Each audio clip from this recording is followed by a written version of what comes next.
మీ favourite serials ఇప్పుడు టీవీకి ముందే సన్ నెక్స్ట్ యాప్ లో మస్తుగా అందరికి ముందే చూడండి. ఇప్పుడు సన్ నెక్స్ట్ యాప్ ని డౌన్లోడ్ చేసి సబ్స్క్రైబ్ అవ్వండి.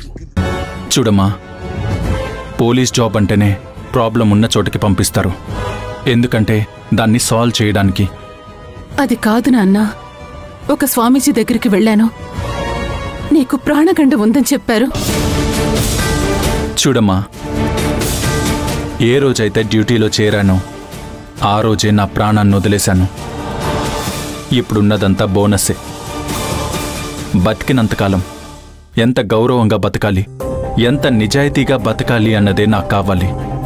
అంతేకాని వాళ్ళేం చేస్తారో వీళ్ళేం చేస్తారో అని భయపడ్డం కాదు. ఎందుకొచ్చిందిరా?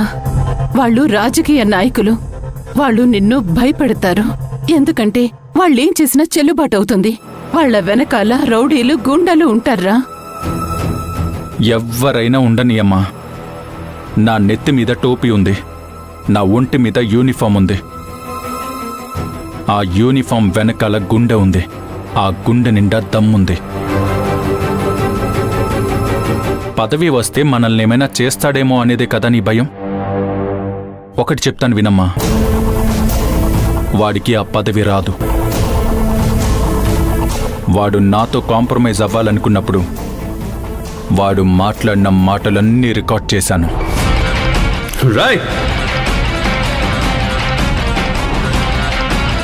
ఆ రికార్డింగ్ ఎవరికి పంపించాలో వాళ్ళకు కూడా పంపించాను.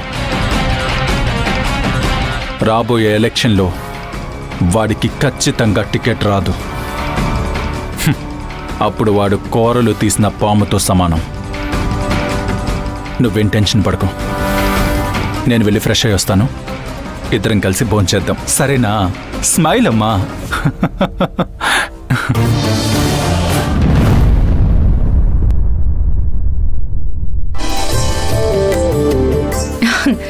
హాయ్ మంజుజీ, ఎలా ఉన్నారు? బాగున్నాను. నువ్వెప్పుడొచ్చావు? నిన్నే వచ్చాను. రా కూర్చో. కూర్చో. మళ్ళీ ఏదైనా ప్రాబ్లం పట్టుకునొచ్చారా? ప్రాబ్లమా? అవునండి. మీరెప్పుడొచ్చినా ఏదో ఒక ప్రాబ్లంతోనే వస్తారు.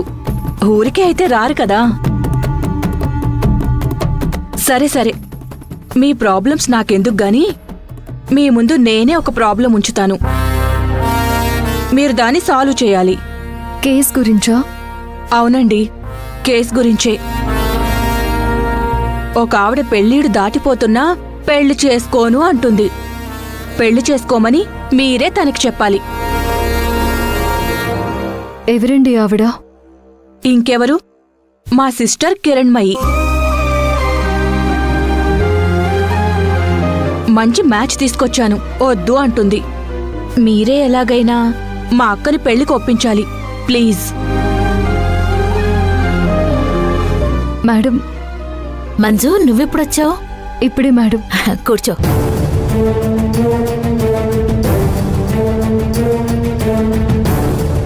మేడం, శ్యామ్ మంచి మ్యాచ్ తీసుకొచ్చిందంటే కదా?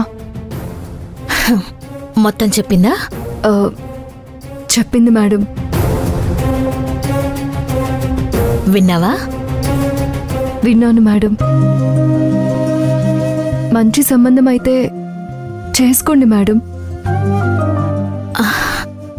వదిలే మంజు, ఈ గొడవలన్నీ వదిలే. ఏంటి అయినా నువ్వు ఏ టైంలో వచ్చావు? ఏదైనా మాట్లాడాలా? అవును మేడం, ఒక స్వామీజీ సత్య గారు జైలుకి వెళ్తాడు అంటున్నారు. మీ ఆయన జైలు పాలవుతాడు. సిఐ గారేమో సత్య గారిని వదలను అంటున్నారు. అంత పరిస్థితి వస్తే ఆ సిఐని చంపైనా జైలుకి వెళ్తానని సత్య గారు అంటున్నారు. ఆ సిఐ అనవసరంగా నన్ను రెచ్చగొడితే ఆ సాధు చెప్పినట్టు సిఐని చంపి నేను జైలుకి వెళ్ళడానికి కూడా నేను సిద్ధమే. ఆ స్వామీజీ దగ్గరకు సిఐ గారి మదర్ కూడా వచ్చారు. నీ భర్తే నా కొడుకు మీద అటెంప్ట్ మర్డర్ చేశాడు. ఆమె మొహంలో కూడా బాధ ఉంది. ఏం జరుగుతుందోనని భయంగా ఉంది మేడం. నువ్వు చెప్పిన దాన్ని బట్టి చూస్తే సత్య ఈగోకి ఆ సిఐ ఈగోకి మధ్య ఏదో జరగబోతోంది. ఆ మినిస్టర్ ఇదంతా చూస్తూ ఎంజాయ్ చేస్తున్నాడు. వీళ్ళిద్దరి మధ్యన మంట పెట్టి ఆ మంటలో మినిస్టర్ చలి కాచుకోవాలని చూస్తున్నట్టుంది.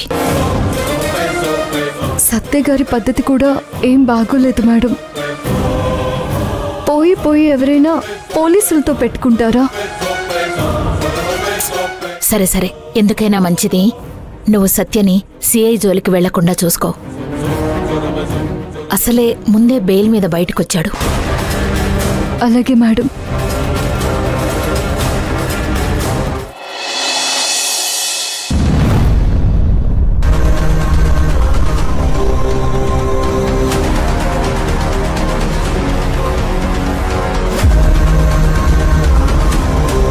నేను గట్టిగా బెదిరిస్తేనే కాంప్రమైజ్కి వచ్చారు. నువ్వు మినిస్టర్వా? సహనానికి కూడా ఒక హద్దుంటుంది సత్య. ఆ సిఐ గాడు నా సహనాన్ని పరీక్షిస్తున్నాడు. నా సహనం నశించిన రోజున వాడి చిత్రపటానికి దండపడిపోతుంది. నాలో ఉన్న మంచితనం మాయమైతే వాడు మూడో కంటికి తెలియకుండా మాయమైపోతాడు. బాబా కంట్రోల్ బావా, కంట్రోల్. మీ బీపీ బార్డర్ దాటితే నా బతుకు బస్టాండ్ అవుతుంది బావా. బావా నన్ను కొట్టారేంటి బావా? ఆ సిఐ గారి దగ్గరికి కాంప్రమైజింగ్ తీసుకెళ్ళింది నువ్వే కదరా? ఓ ఉరుమురిమి పిడుగు నా మీదే పడిందా? సత్య వద్దు వద్దు అని చెప్తున్నా వాడి దగ్గరికి వెళ్ళినందుకు సరైన అవమానమే జరిగింది. వీడు మనల్ని అట్లా ఇట్లా అవమానించలేదన్నా. నా మంజు ఎదుట నన్ను అవమానించాడు. అందరి ముందు మిమ్మల్ని అవమానించాడన్నా. వాణ్ణి ఏం చేద్దామన్నా? మీరే డిసైడ్ చేయండి. లేపేద్దాం.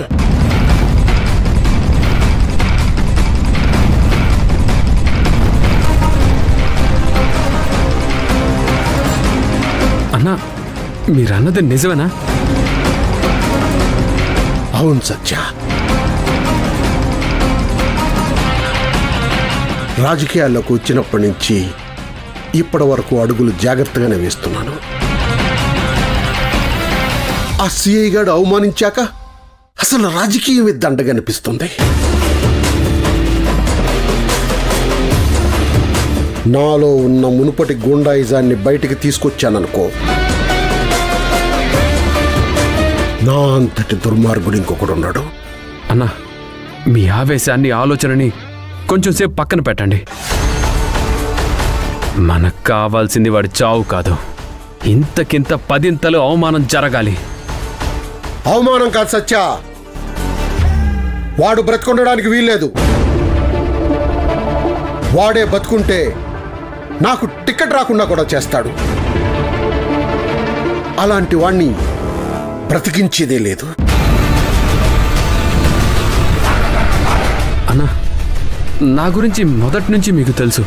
ఈ హత్యలకు చంపడాలకు నేను దూరంగానే ఉంటాను. ఆ సిఐ గాడికి చావొక్కటే పరిష్కారం సత్య. వాడు ప్రతిరోజు నన్ను మెంటల్గా టార్చర్ పెడుతున్నాడు.